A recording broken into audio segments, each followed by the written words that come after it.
I previously talked about hot days and how much one should drink during the average day of the summer. Now I would like to talk to you about extremely hot days that range from 90 to 100 degrees. Oftentimes anything above 95 to 100 degrees, companies will not have work. But sometimes companies have to have work because they're so backlogged or the job just has to be done.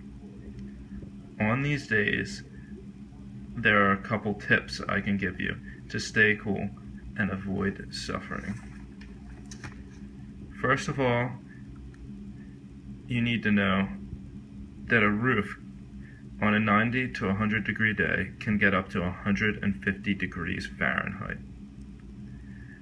And at times there are no shade. If there is shade, you should try and find it and use it occasionally.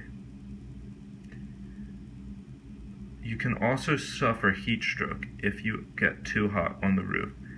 So if there is no shade, get off the roof if you feel yourself starting to overheat. Heat stroke can eventually lead to death.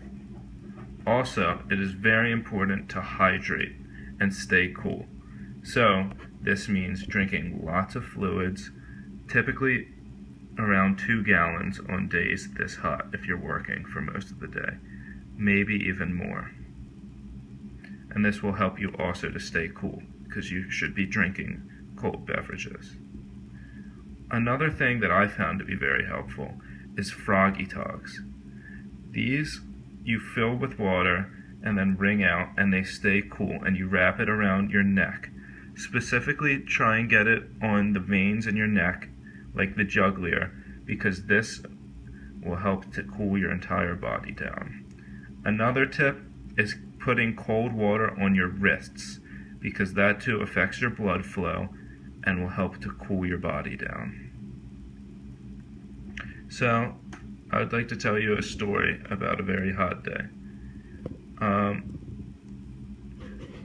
got up at 5 and it was already 70 degrees.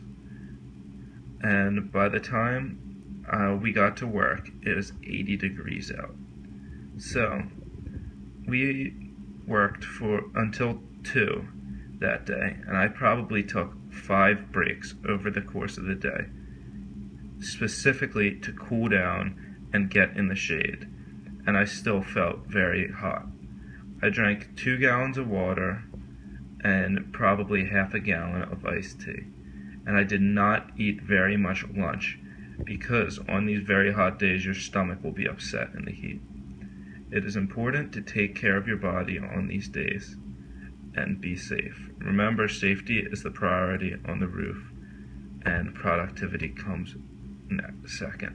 So, if you feel yourself starting to overheat, tell your foreman that you need a break and take that break.